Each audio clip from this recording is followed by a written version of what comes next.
Hello, I'm Dango Rose. Welcome to the Mountaineer Podcast, where everybody's listening. The Mountaineer brings you the latest news of the Peak to Peak region, in print, online, through our podcast, social media, and special publications. Now, listen in to the latest news of the area with our local journalists.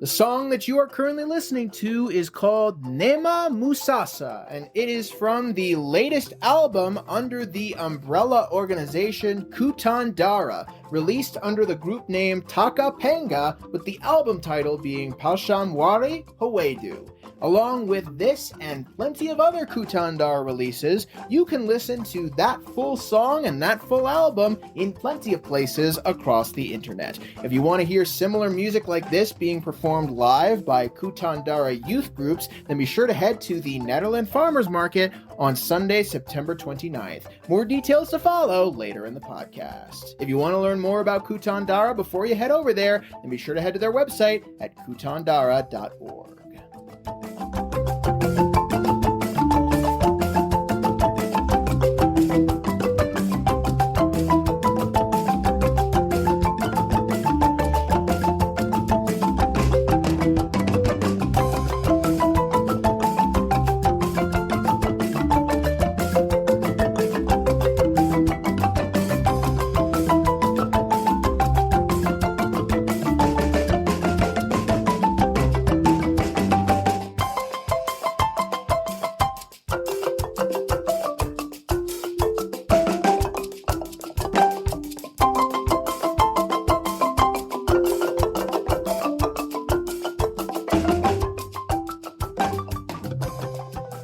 Hello again, everybody. My name is Jamie Lammers, and welcome to last week's Music of the Mountains, Where to Be and What to See, brought to you by the Mountaineer Podcast. I am finally able to publish this episode, and I am so excited to bring it to you guys. Be sure to stay tuned until the end of this episode to check out last week's music mentions. Here's why I've been so excited for this particular episode. Not only do I want to share 2 interviews that I managed to get from people involved with the musical organization that I recently promoted for the paper, but I also want to tell you the story of how the interview ended up coming to be, because I think it is the most interesting interview I have ever conducted. So, long story short, I reached out to Kutandara, which is a music studio in Boulder, and received a reply back from a woman named Amy who runs Kutandara.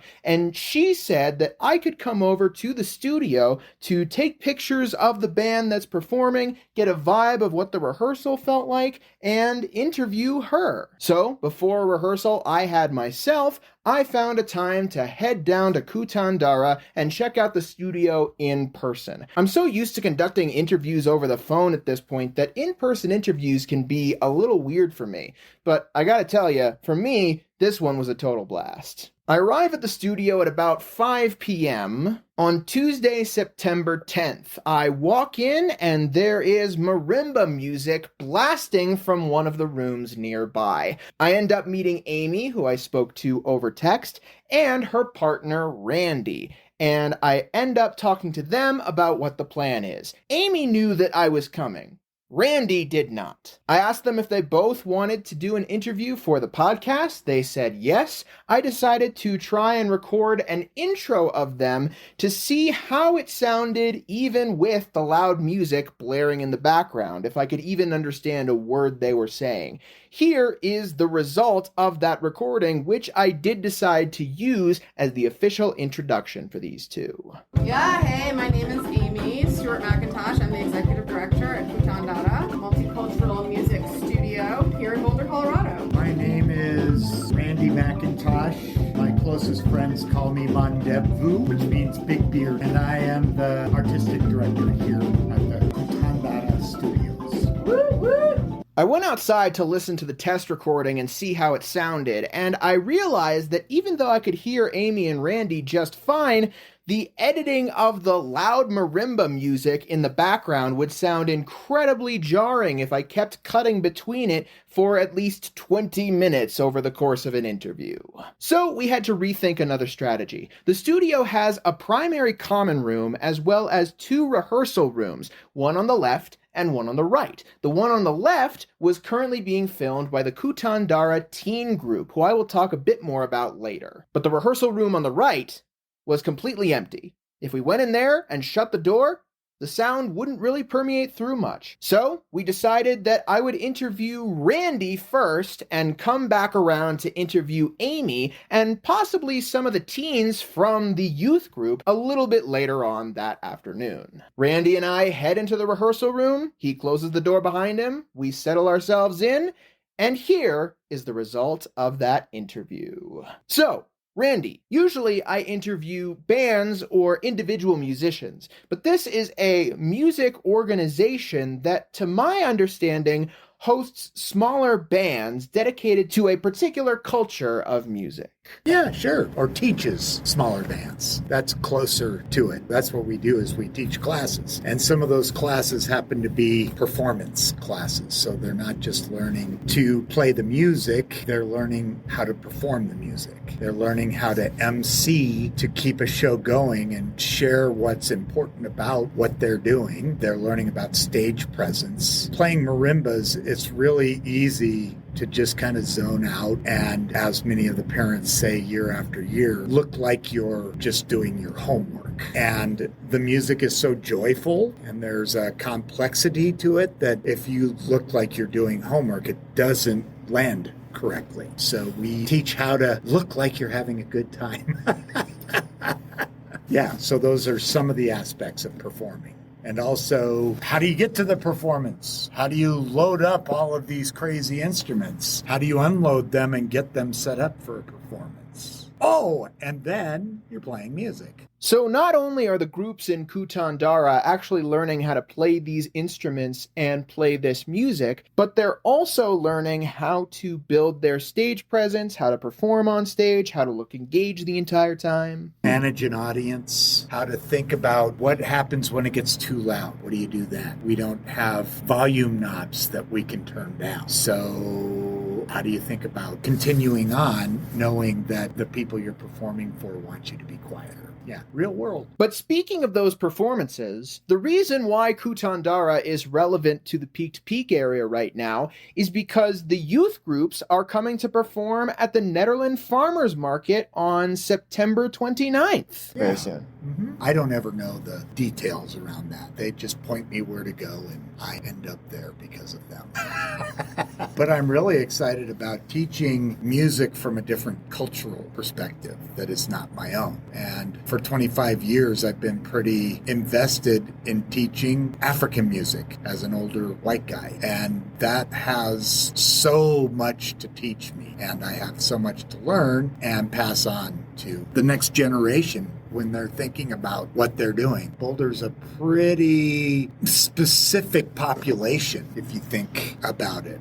And I think we'd all agree that there's a good degree of white privilege that happens here. And I like putting myself right in the face of having to contend with that daily by teaching African music and counting on my friends from Africa to make sure I am doing the right thing for them and that they're inspired by what I do, because I'll always be inspired by what they do. So I want to start with your general background in music, Randy. How did you get started performing in music? When did you decide to delve specifically into African music? What's the path been like? Well, I grew up playing piano, and then when I got old enough, cello, and then when I became a teenager, guitar and electric guitar. And I went to college on a track scholarship. I thought I was going to get in the school district and probably teach teach history and psychology, maybe, and be a coach. But I just kept finding myself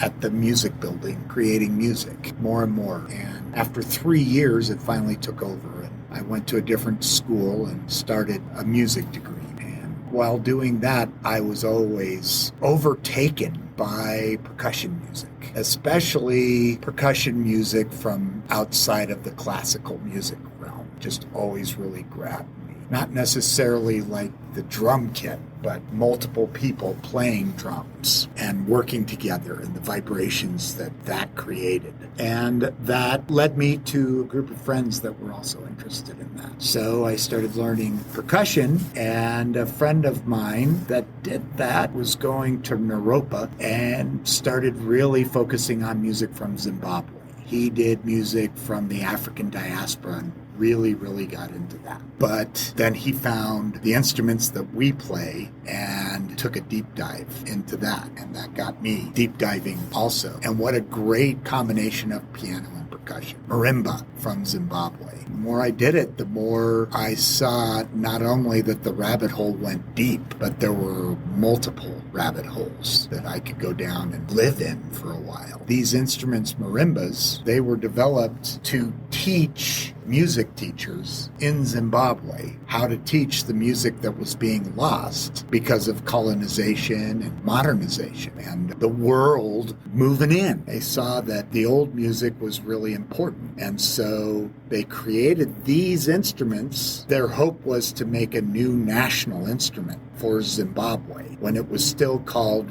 Rhodesia. They saw that change was coming, and they wanted to be able to reflect that change.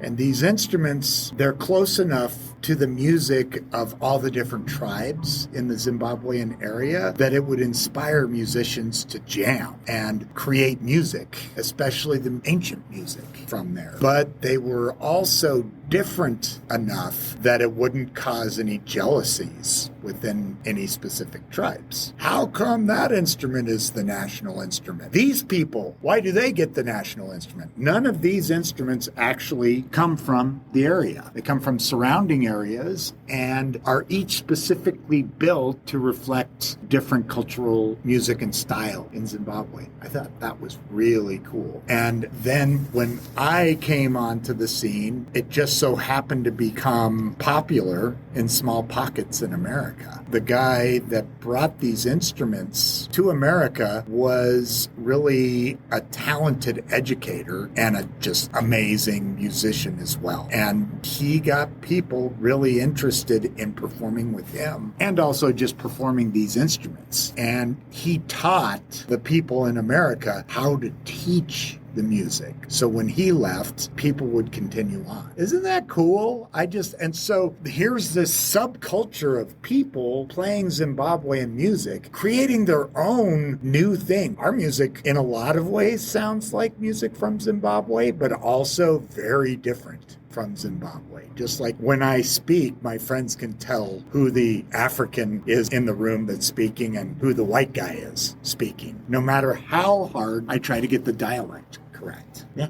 So there are two guys that Randy just mentioned that he did not name, and he will name the guy who ended up bringing these instruments to North America a little bit later in the interview. But I wanted to mention that his friend who went to Naropa and learned more about music from Zimbabwe, that guy is named Chris Zorn, and he will come into prevalence again in just a second. But before we delve more into that, I'm curious, in regards to the instruments that you started playing when you were younger, do you still play those instruments, or are you primarily focused on instruments such as the marimba at this point? I haven't played cello since I graduated from high school. When I started getting a music degree, I thought I would, but they needed a bass player in the orchestra. So I started playing the upright bass. Sadly, we just sold our piano to make room for all the instruments that we play from Africa and Zimbabwe.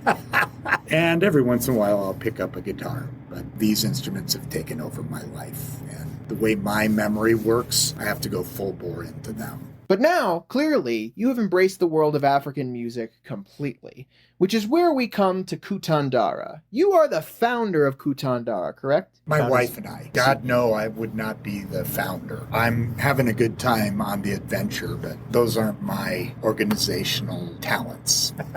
But I was teaching multicultural music at Metropolitan State University, and I had done several classes at CU and Regis and the Denver School of the Arts, and really had a career going that way. But what I found was I was becoming a jack of all trades musically, but not really a master of any of them. And I really wanted to take a deep dive. So in 98, I started really thinking about what specific culture would I take a deep dive into. And at the time, I was studying Northern Indian music and Indonesian music and Celtic music, just music from all over the world, and I loved it all. And what was I going to specifically dive into? And I was in this cool marimba group, and there was this cute chick who played in there, and I thought, maybe I'll take the deep dive into that. And that cute chick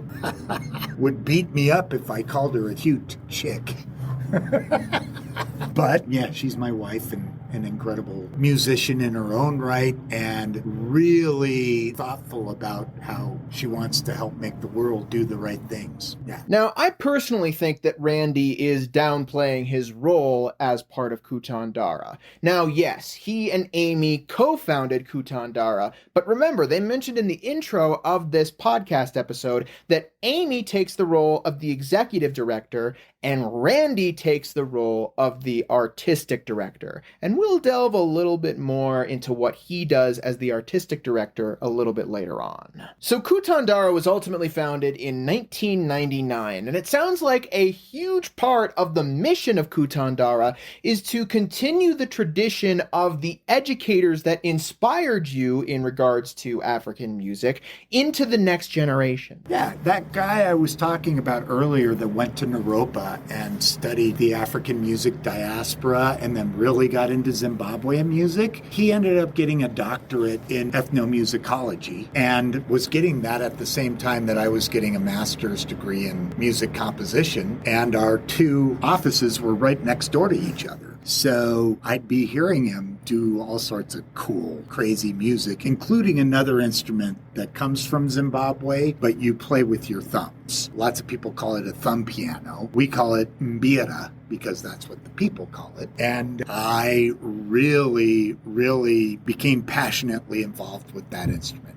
as did he and a lot of other people in this community. But he studied with the guy I was talking about that helped people teach the music from Zimbabwe, being Americans in America. He studied with that guy and other people who had studied with that guy and started his own studio here. Well, he ended up moving to Hawaii, and Amy and I didn't want to stop, so we continued to play the music that he had taught us. But what were we going to do to get new music? How were we going to continue on? And that's where my compositional skills came in. Instead of learning how to write in the style of Bach or Beethoven or Palestrina like we had to learn, I learned to write music in the style of my friends from Zimbabwe. And that's how we started doing a lot of our new music. Because when our friend left, we found it was really hard to organize a group of people who would actually want to learn from somebody else and from anywhere, but especially from a Zimbabwean. And the reason why I say that is because we would have to get that person here. There wasn't anybody from Zimbabwe that played the music at the time. And so to just find a Friday and a Saturday night that a group of people could commit to and also want to pay to bring this person in,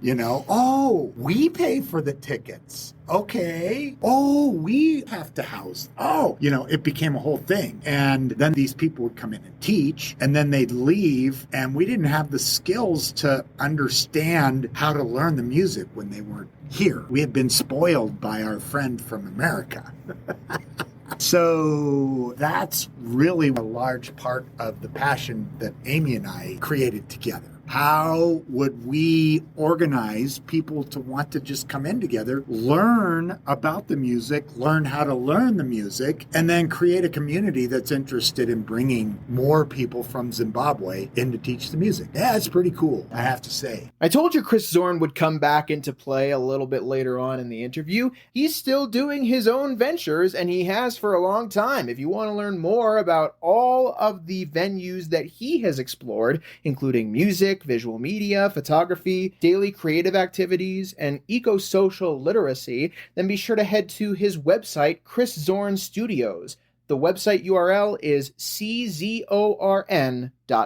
But back to you, Randy. I assume that Kutandara was formed by you and Amy as a way to find that creative outlet in regards to the culture of African music and to teach others about that culture of music. It was a good starting point to have a band. We had learned all this music, and it's fun to go out and share it with people and perform it. Performance has always been my least favorite aspect of music. I like to practice. It's one reason why I stopped playing piano. You're up there by yourself. I loved getting ready for a performance. I didn't really want to go up on stage and perform. I had performance anxiety, and it just wasn't the fun part of the music. And I'd still say a lot of that is true for African marimba. But Americans do really well with a deadline, and nothing like a deadline of, well, we're going to play this on Saturday. You better get it right. So I use performances to get the word out there, teach about the music, and do my part in creating community. Yeah. So I mentioned earlier that Kutandara was founded in 1999. What were the beginnings of that program, and how has it gotten to here?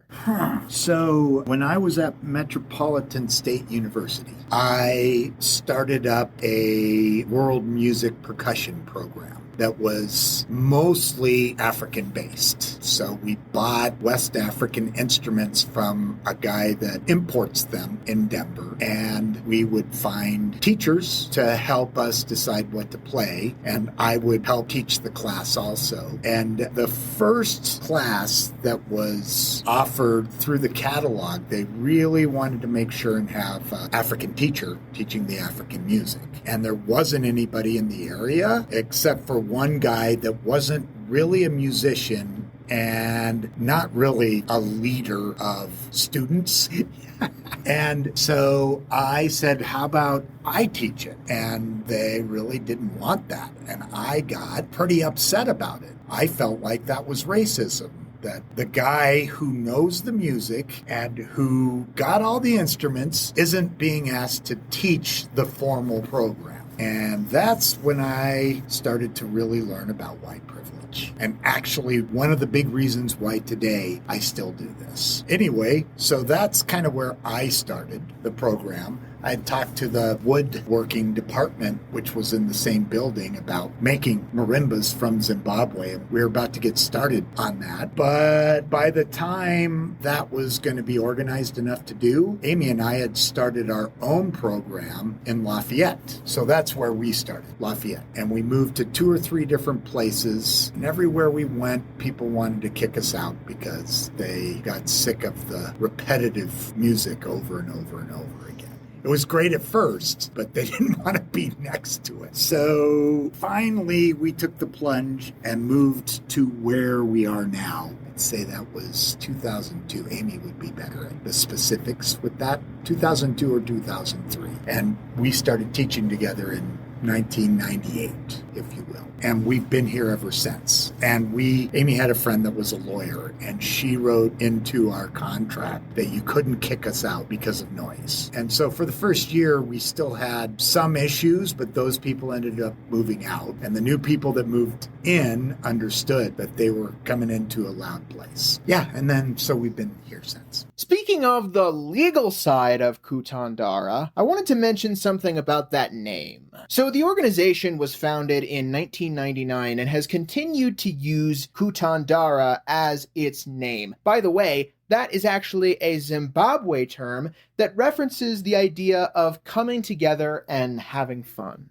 In 2017, Kutandara was actually incorporated as a nonprofit organization. So, in response, Amy and Randy ended up dissolving Kutandara Center as a legal entity at that point. They reformed it as a 501c3 entity as part of this new nonprofit incorporation and named this new entity Moon and Stars Foundation. By the way, Moon and Stars Foundation came from one of Randy's most popular compositions that is played frequently in Kutandara and is actually featured on one of their albums. I'll talk more about the album releases in a little bit. But actually, this transitions me really well into my next question for you, Randy, because based on what you've been talking about, not only do these students and other groups in Kutandara perform compositions from Africa, but they also perform compositions in the style of African music that you compose yourself. Yeah, so I hope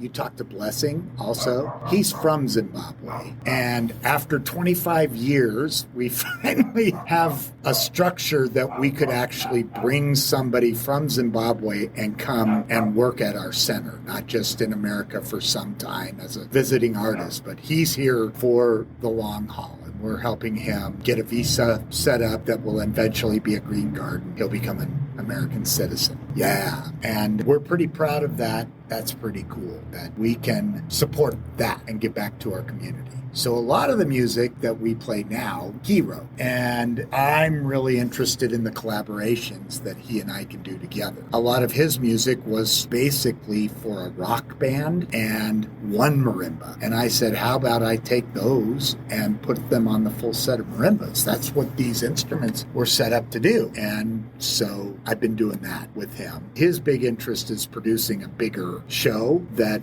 has good sound, that you might have a CD, and good video so that we can put that out there as well. And so I'm in charge of the music of the show, which can look a lot of different ways. Some of that can be, okay, Blessing, we're going to do these 5 songs of yours. You're in charge of those. But back to my passion, I write the music so that my students can better learn the music so that when we have somebody come in, they can better understand what they're learning. Does that make sense? I told him it absolutely makes sense. As a longtime choir singer and somewhat recent choir composer, I know what it's like to try and search for individual part tracks for a choir piece and either not be able to find them or have to pay a ridiculous fee to get access to them. So Randy's point here is really that because he has such an intimate understanding of these arrangements, he can work with all of the musicians part by part and make sure that it all sounds right in context, instead of trying to rely on a song that is really good but that you have a hard time getting all of the individual pieces for in order for it to come together. So Randy, even though you mentioned you didn't particularly like performing on a stage, it sounds like you have a lot of fun watching these young performers bring this music to life on their own terms. Oh, absolutely. Yeah. And I'll perform with them too. I didn't like performing piano because of the stage fright, but with the safety in numbers, it's like each instrument is like one finger of a piano player, right? We have to play it all together. The interdependency is so paramount to the music. The parts by themselves often are really simple, but when you play them in orchestra with everybody else, the music becomes enriching, enlivening, and complex. And what has been your favorite part about seeing these youth perform and performing with them yourself? You know, my favorite, I think you've heard it through what I'm talking about. When they start to get music from a different culture and perform it like it's their own language, these kids, they surpass us. They're learning it as they're learning and as they're growing in language. And many of them have been playing well over half of their life. They started when they're 7, they're 16, 17, 18. Right? So they're up on stage chatting with each other, just like you might see with a really good jazz ensemble. But it's African music. That's pretty cool. And when they start arranging their own songs based on these ancient songs from Zimbabwe, that's also pretty cool.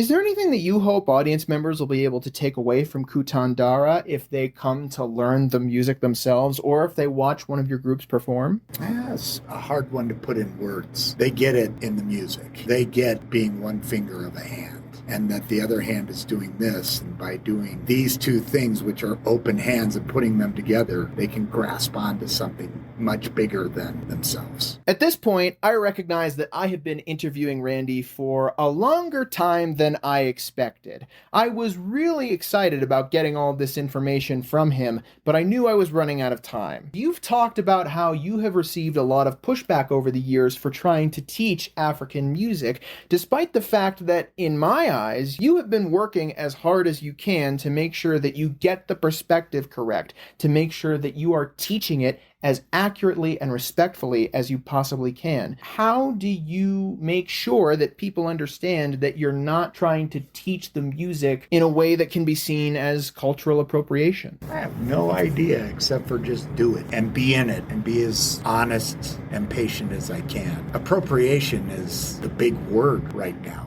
I'd say that's the most difficult thing, because without getting to know a person, how do you know if they're appropriating or not? And it's really easy to point the finger at appropriation. We teach music from Africa. It's about as far away from where slaves were picked up in West Africa as America itself. Is far away, but it's still Africa. And so I have to think about that. And is passion enough, or what is it? And there's no clear answer, except for I know I'm doing the right thing. And if I can keep my head on straight, I'll keep doing the right thing and hope that people enjoy the ride. And the final big question that I wanted to ask. About halfway through the interview, Randy had to step out of the room for a second, and I took a look around the rehearsal room, and there were a bunch of posters on either wall. On one wall was a bunch of previous performances from Kutandara, and on the other wall were primarily posters from the Zimbabwe Music Festival. Decades of posters from what is apparently colloquially known as Zimfest.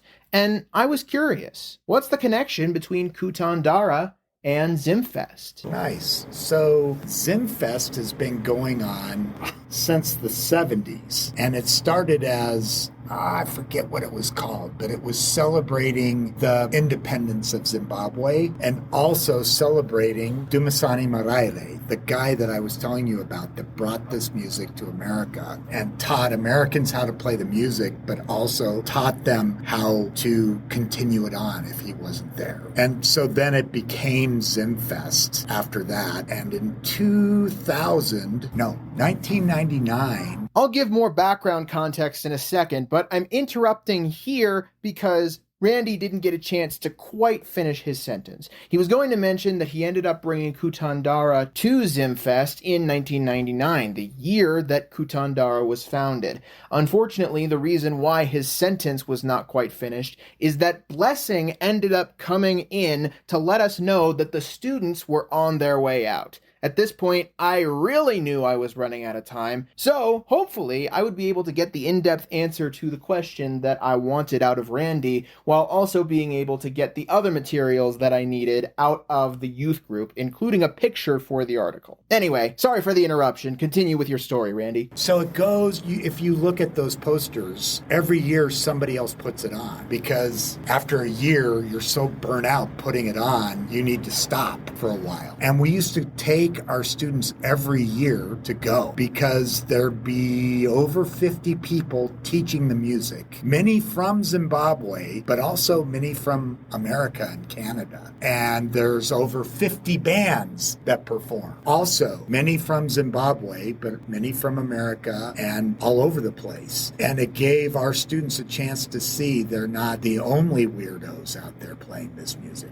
There's lots of us, and we have a lot of things in common. And I wanted to support that. I haven't been to Zimfest for a long time. Amy can probably tell you how long it's been, because we've started going to Zimbabwe with our students instead. Yeah, so this year I was the only one who went, but the year before and the year before that, Blessing and Amy and I took groups to Zimbabwe so they could see the real deal. And it's completely changed how people here are playing the music because there's been enough of them to go and see what it's like. It's so cool. Yeah. I wanted to add a little bit more background on some of the things that have finally been brought up about Zimbabwean music in the United States. As I mentioned, Randy finally mentioned the name of the guy who brought most of this music to the United States, at least in massive exposure, for the first time. Dumisani Marare. Known to his friends as Dumi, he was a master performer of the mbira, which Randy ended up mentioning earlier. He ended up releasing a ton of albums involving local music from the African diaspora throughout his lifetime. And, as Randy mentioned, he ended up coming to the United States and educating a ton of people about this music. He taught from 1968 through 1972 in Seattle's University of Washington. Then he went to Evergreen State College in Olympia, Washington to give private music lessons starting in 1982. And he would ultimately perform in cities of the Pacific Northwest and British Columbia with several marimba groups that he founded. Unfortunately, at the age of 54, on November 25th, 1999, he ended up passing away due to a stroke. He had moved back to his home country of Zimbabwe, which was still called Rhodesia when he was born, in order to develop an ethnomusicology program at the University of Zimbabwe. While he had briefly returned to earn his doctorate in ethnomusicology at the University of Washington, he came back to Zimbabwe, where he ultimately passed away. His name is spelled Dumisani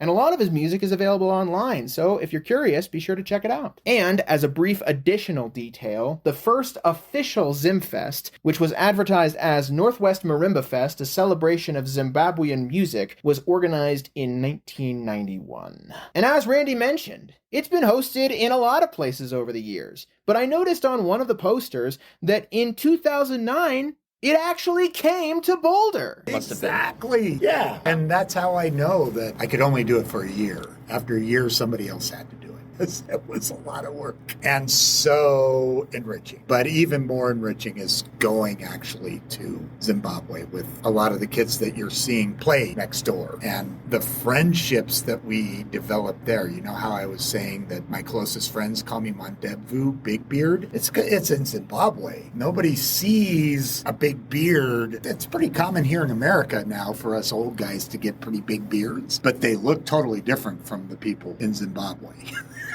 At this point, I had asked all of my questions, but Randy still wanted to show me something. He wanted to show me how he actually created the music here at Kutandara. So, we walked over to a computer in the rehearsal room. So this is one of the programs that I use to help me remember the music and help me understand the different fingers. So this is called Performer. Nobody but people my age really use it anymore, but it's still a good system. The program that he is referring to is Apple's Digital Performer. It seemed similar to other music production programs like Ableton in that you could manually add MIDI notes of each of your songs into a multi-track system. That appeared to be what Randy had done for the piece that he had just pulled up on his computer. And to show me the process, he wanted to play me the piece. And this is one of the songs that those kids out there are learning. It's called Kwira Gomo. Before we hear Randy's arrangement, I wanted to let you know that the song that he just mentioned, which is called Kwira Gomo, sometimes that's two words, sometimes that's one word, is not on any Kutandara release as far as I can tell. However, it is available in various performances online if you want to hear the full song. But this is Randy's arrangement for Kutandara. For transparency's sake, and to make sure that this doesn't sound jarring in the final edit, this next segment has been left completely uncut, so the entirety of Randy's commentary over the track, as well as the parts of the track that he ended up playing me, has been preserved. That also means that an interruption from Amy, who came in to let us know that the teens were definitely about to leave, also had to stay in there. But again, I wanted to make sure that you heard the process behind the arrangement of the track. So here is that uncut playback.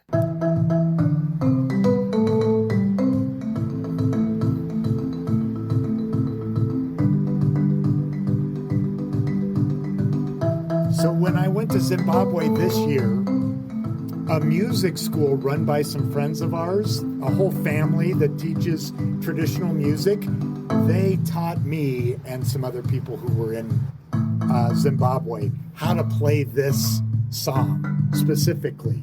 So now I'm writing it and arranging it so these guys can learn it and grow from it. And that's what I'm teaching them. So this is your arrangement, I assume? Yes. Sweet. Yeah. So we're coming up to the basic part. There's 3 instruments playing. Now there's 5 instruments playing. And this is what one instrument sounds like by itself. Here's with their next door neighbor. So now they're interlocking together. Here's with 3 instruments. And 4. Here's the 4th instrument by itself. Do-dee-doo-dee-doo-dee-doo-dee-doo-dee-doo. That's pretty simple. But when you put it with all this stuff,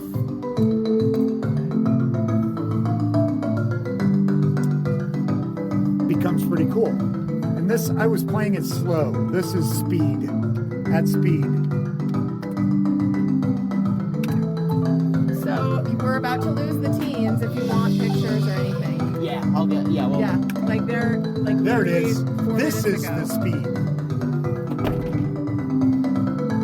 So to play what you were listening to, but at this speed, takes some skill. Okay, I'm done. Sweet. Thank you very much. I really do want to emphasize, Randy had absolutely no idea I was coming to the studio. But in my opinion, he absolutely nailed that interview. And I am so grateful to him for sharing so much information about Kutandara. I was so interested in the information that, as you have been hearing for the last few minutes of this particular interview, I was running out of time to get everything else that I needed. I rushed into the rehearsal room where I was grateful that the teens ended up performing one more piece as one more part of rehearsal before finally calling it quits for the day. It was there that I got my picture, and it was there that I also recorded a sound bite because I thought I was going to use live recordings of these rehearsals for the intro and outro of the podcast, not knowing at that particular time that there are plenty of albums from Kutandara available online. Still, I wanted to play this soundbite as some context as to how the teens sound and what you can expect to hear at the Netherlands Farmers Market very soon. Here is the soundbite I recorded. It's in the middle of the song, so it starts pretty suddenly, but here's what I recorded.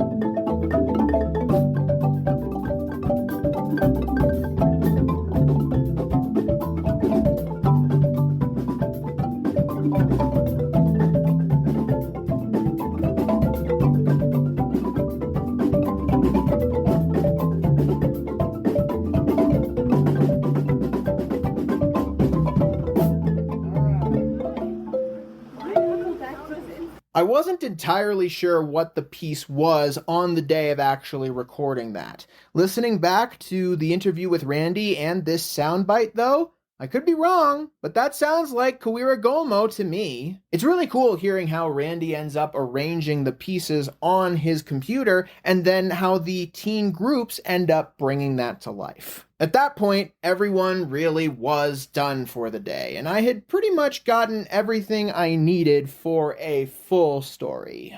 However, as Randy mentioned earlier, it it would be really interesting to get the perspective of another person who is now part of Kutandara. You might have heard in that soundbite, partway through the actual recording, drums start coming in when they weren't there before. That was Blessing. He had ended up having to do other things around the center and ended up coming in partway through that soundbite, sitting at the drum set and taking over the drums. As a primary voice of Kutandara, as an important cultural voice for Kutandara, as a performing voice, as a composing voice, and as a professional voice, I really wanted to get Blessing's voice on this episode of the podcast. At this point, rehearsal had technically gone over. It was already past 6 o'clock, which is usually when the day ends for these Kutandara rehearsals. The adult group was already setting up in the other rehearsal room, and Blessing was making his way out. I asked him if he would stay for another couple of minutes just to do a really quick interview, and he was gracious enough to stick around. I knew I was already running overtime, so I knew I had to prioritize the questions based on what I had just talked about with Randy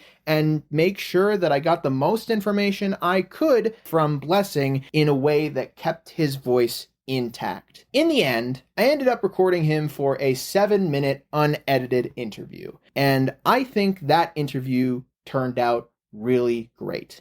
And I am so happy to be able to have Blessing introduce himself as our second guest in this episode. Hi, my name is Blessing Bled Chimanga. I'm from Zimbabwe. I'm a music coach, marimba coach, music producer, and I do a lot of work with Zimbabwean and African music in Colorado. So, as a clarification, his full name is Blessing Chimanga, and his nickname is Bled, or Coach Bled. So Blessing, I'm curious. You're relatively new to Kutandara. How did you get involved in the first place? Well, I met Kutandara in 2017 when they were doing a visit in Zimbabwe, and I was teaching at one of the high-profile music schools where the champions of Zimbabwean marimba in Africa, all over Africa for 5 years, and I was the leading coach for that school. And that's how we met, and from there we became friends. I visited in 2019, and I produced the annual fundraiser, big concert in 2019. By public demand, I was brought back after COVID in 2022 and produced the show again, and they brought me back in 2023 to produce the same show, and that's when I started feeling the need and the call of coming to do this full-time here. And they were ready for that. They wanted it to happen and helped me to come down. So I've been here for the past year now. I came in 2024 August and really started being on the day-to-day work with their groups, from general classes right up to the high-level playing. So the teen program that we do all the big performances with, together with the big band called Kutandara. So I've been coaching and producing all the concerts with the performance groups, as well as teaching 6 of the classes in the year. Yeah. So how long have you been writing music in general, and music like that of which you are bringing to Kutandara? And what's it been like actually bringing it to Kutandara? Well, first and foremost, I'm a musician before a teacher. So writing just comes as part of my career and my work. But most importantly, marimba music, like I said, from 2011, I was a marimba coach in 10 plus schools in Zimbabwe that take marimba seriously. I would like to call myself the coach prime of marimba, if you'd like. Marimba is like how much American football is taken serious. It's how much we take marimba seriously in Zimbabwe, and having to work with some of the schools that takes that level of seriousness. So I was writing music every year for the different national competitions, and those are some of the music that I've just brought to be teaching here. I've got 3 marimba albums in my name, and some of that music is what I've been teaching in the classes. And then this year, 2024, we did a very good experiment with Randy. He took some of my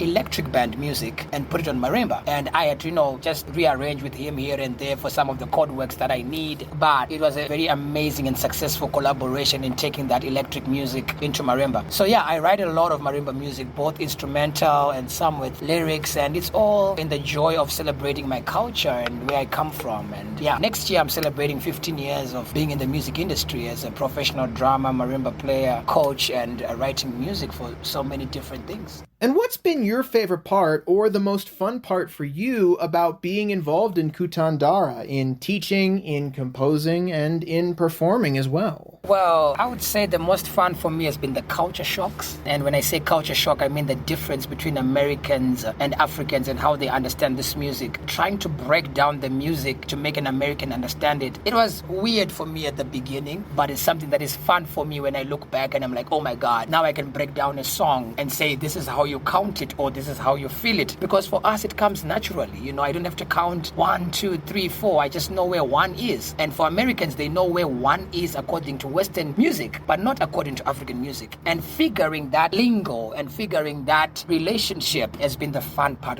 for me. And also just seeing the growth. I'm a person who believes in total excellence. I'm a person that believes in aiming for perfection. I'm a person that believes in really getting the player to grow. I want a total-bodied player in a band that I lead, from discipline to character to their stage presence to their quality of playing. And I've seen that growth, and that is fun for me. That is joy for me. Actually, fun is not the right word. It's what fulfills me when I see that growth, especially with the young people, to see that marimba is now part of their lives. They care about it. They want to practice. They're constantly calling me even off-time work and saying, Coach Blade, am I playing the right thing? And sending me videos and trying to do a Zoom with me. You know, it's just that hunger to be better that has been so much fulfilling for me. And lastly, to see Americans wanting to play music from my country. Who takes another culture and makes them and say, this is what we're going to live by? So I have high respect and salute for Amy and Randy, because without them doing that, this whole studio and all the students would not be there. And is there anything that you hope audience members will be able to take away from Kutandara's shows and efforts? Is there anything that you hope people in general will take away from Kutandara? Well, the critical thing for us as part of our mission is we want to bring healing through music. And so whenever you see a Kutandara show, whenever you see us in the streets or at a stage playing or come to our concert or come to a lesson with me or with us, the most important thing is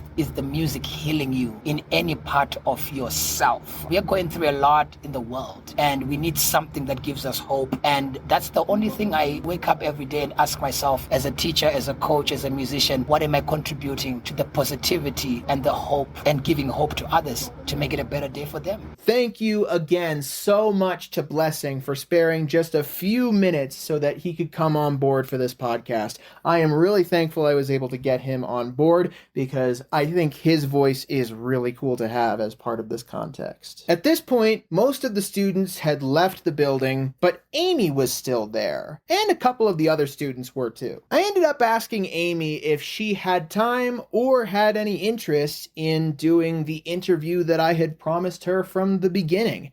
And in the end, she told me, in all honesty, she was interviewed out. She felt with Randy's perspective into how Kutandara started in the first place, it would be a great way to be able to incorporate everything I needed into the story that was ultimately put in the paper. And if I had any additional questions, I could just reach out to her. So I didn't end up interviewing Amy or any of the kids from the actual youth groups. But I am very thankful to Randy and to Blessing for giving me their perspectives into how Kutandara has come together and into how they end up bringing this music to Boulder and other areas of Colorado. I ended up leaving there at about 6:30. That hour and a half was easily the most chaotic interview I have ever done in my entire life. I constantly had to think on my toes, and at one point while I was rushing in between rehearsal rooms, Amy said something along the lines of, "Welcome to the chaos." So clearly, this is the environment in Kutandara that they are used to. That being said, despite how chaotic the environment was,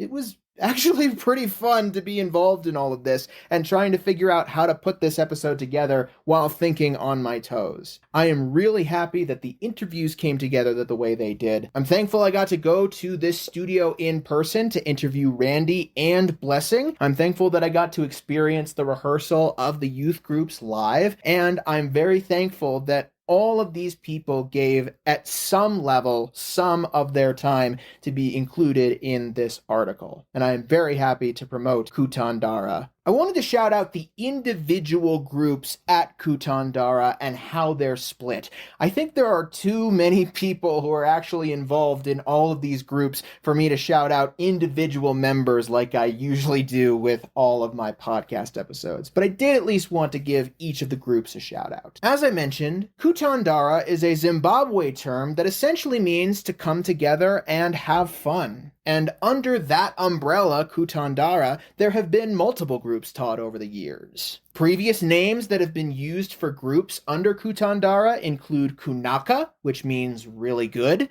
Takapenga, which means we are awesome, and Shamwari, which is essentially a Zimbabwe term for greeting a friend. However, right now, under the umbrella of Kutandara, there are 3 primary groups: the junior youth group, the senior youth group, and the adult group. The adult group is simply named Kutandara, and there are 3 different lineups for Kutandara as a whole. There's Kutandara Kombi, or the Little Kutandara, with 3 marimbas, electric mbira, drum set, hosho, guitar, and vocals. There's Kutandara Marimba, in which there are 7 musicians that play various marimbas, all the way from bass to soprano marimbas, and Kutandara Marimba Experience, which combines that 7-piece marimba orchestra with drum set, electric mbira, guitar, electric bass, and percussion. The senior teen band is called Tanaka, which loosely means we have arrived. And finally, there's the junior teen band Mhodzi, which means seeds. The origin of that name is essentially a shorthand method of communicating what the junior teen band means to Kutandara as a whole. They are the seeds of tomorrow in continuing the tradition of this particular music. So, a shout out to all of the groups who are part of Kutandara: Kutandara Kombi, Kutandara Marimba, Kutandara Marimba Experience, Tanaka, and Mhodzi. And a special thank you to Amy, Randy, and Blessing for their involvement in this episode of the podcast. If you want to see the Kutandara teen bands, Tanaka and Mhodzi, performing live, then be sure to head to the Nederland Farmers Market, located at 80 East 2nd Street in Nederland, on Sunday, September 29th, 2024. The market actually opens at 10 a.m. Shortly after that, at around 10:15, Ben Allen and Margot Krimmel will be playing traditional Irish tunes together to open the event, with Ben Allen playing pipes and Margot Krimmel playing harp.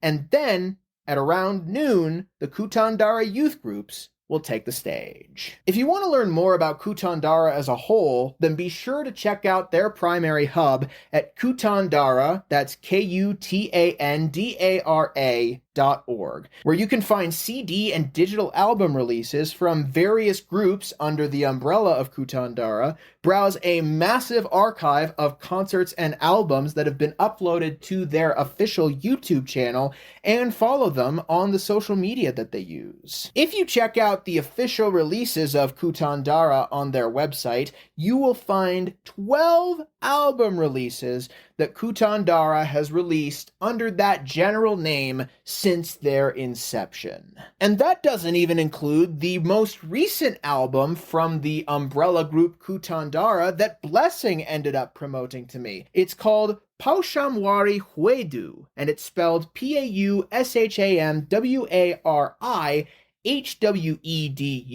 and that album was not released under the name Kutandara, but instead under the name Takapenga, which is now one of the defunct groups of that umbrella. But that most recent album is included in their releases, and you can stream it along with most of these other releases wherever you get your music, or even on their YouTube channel. And finally, there's the man himself, Blessing Chimanga. You can listen to various releases of his wherever you get your music. You can listen to his single Maruvanyika, Flowers of the World, or his album Dreams under the name Blessing Chimanga on Spotify. And you can listen to his albums Toze Together, Simply Me, and Kuimba Ne Marimba 3 under Blessing Bled Chimanga. Be sure to check out all of those resources to learn more about what to expect at the Nederland Farmers Market very soon. And now for last week's music mentions. Head to Busey Brews, located at 70 East 1st Street in Nederland on Sunday, September 29th, starting at 2 p.m. to see the Dan Williams Trio performing live.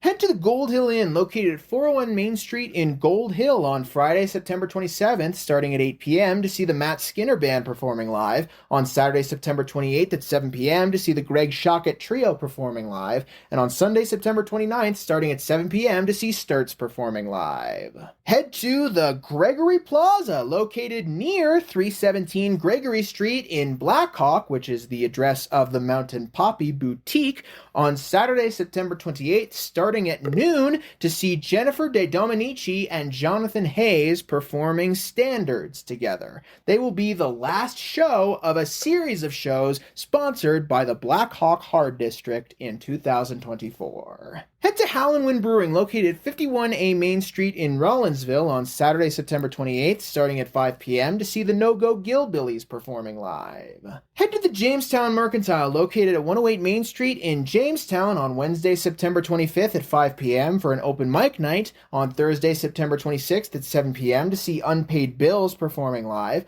on Friday, September 27th, starting at 7 p.m. to see Fast Floyd performing live, and on Sunday, September 29th at 12:15 p.m. to see the Matt Catters performing live. Head to Knotted Root Brewing, located at 250 North Caribou Street in Nederland on Saturday, September 28th, starting at 5 p.m. to see Gratefully Acoustic performing live. Also be sure to head there every Friday at 7 p.m. for a DJ night, every second Friday at 7:30 p.m. for a reggae DJ night, and every Sunday at 5 p.m. for Jazz Sundays. Head to the Nederland Community Library, located at 200 Highway 72 North in Nederland on Friday, September 27th for two very awesome events. At 5 p.m., Serene Car Plus will be hosting an art reception for her photography that will close a display that has been at the library for the last few months. Then, at 6 p.m., that will be followed by a trio from the Boulder Philharmonic performing their own program on oboe, bassoon, and violin. Make sure you let Serene Car Plus know that you are going to be attending this event so that they can make sure they have enough wine and cheese for everybody. Head to the Nederland Farmers Market, located at 80 East 2nd Street in Nederland on Sunday, September 29th, starting at 10:15 a.m. to see traditional Irish music with Ben Allen and Margot Krimmel, and then at noon to see Kutandara performing live. Head to the Caribou Room, located at 55 Indian Peaks Drive in Nederland on Friday, September 27th for an absolutely epic show. Opening the night will be Cole Rudy and Eric Hallberg from the Denver band Dragon Deer, and as the main act, Tom Hamilton, the guitarist for Joe Russo's Almost Dead, and Billy and the Kids will be performing with his own solo band. Dinner starts and doors open at 7 p.m. and the show starts at 8 p.m. And finally, pick your preference. If you want to head to Gilpin County, be sure to head to the Very Nice Brewing Company location at 180 Jankowski Drive in Blackhawk on Friday, September 27th, starting at 6 p.m. to see LRN performing live. If you would prefer to stick around If you would prefer to head to Nederland, then be sure to head to the Very Nice Brewing location at 20 East Lakeview Drive, number 112,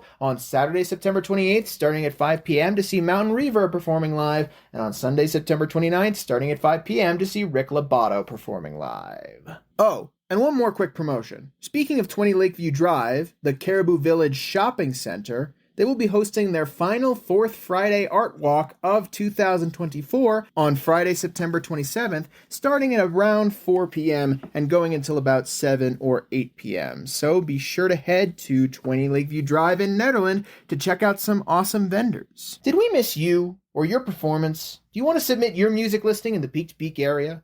Do you have updates to your business or to your upcoming performances? Please be sure to email me at media@themountaineer.com or call the Mountaineer at 303-810-5409. Even email the Mountaineer at info@themountaineer.com to be included in the next print edition or the next podcast of the Mountaineer. Thank you so much to everybody who tuned in to listen to last week's Music of the Mountains, Where to Be and What to See, brought to you by the Mountaineer Podcast. And thank you to everybody for bearing with me as I work to get this episode out. We will be back to our regular schedule tomorrow with a regular Wednesday episode. In the meantime, if you'd like to share this episode or others with whoever you see fit, then be sure to head to the mtnearpodcast.buzzsprout.com or to the mtnear.com/the-mountain-ear-podcast and share the episodes around. And if you would like to be included in some way in a future edition of the podcast, whether you want to be interviewed or whether you want to contribute a segment or whether you have advertising that you want to share with us, then be sure to email me at media@themountaineer.com and we will get something sorted for you. I will see you guys tomorrow with our regularly scheduled Wednesday episode. Have a great rest of your day!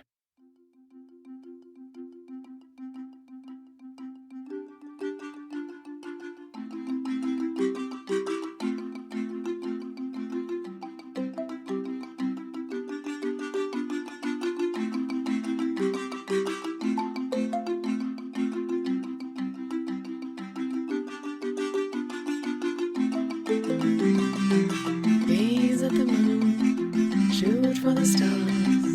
This time is yours, this time is ours. Dance with the moon, dream with the stars. Sing a celestial lullaby. The song that you are currently listening to is called Moon and Stars, and it is from the 2013 album Oceans, released by the music organization Kutandara, which you can listen to along with plenty of other releases under the umbrella organization Kutandara, wherever you get your music and on plenty of other places online. For more information about Kutandara as a whole, be sure to head to their website at kutandara.org. And if you want to see their youth groups performing live in the Peak to Peak area very soon, then be sure to head to the Nederland Farmers Market located at 80 East 2nd Street in Nederland on Sunday, September 29th. Shoot past the stars, this time's moment is ours. To dance and sing, to laugh and dream, to let go and fly. Let go and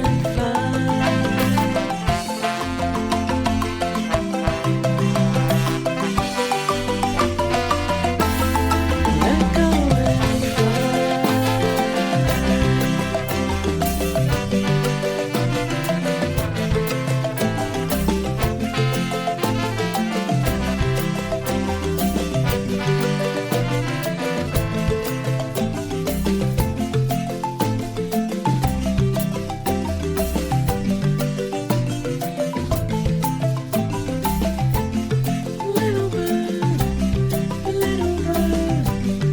let's see you fly.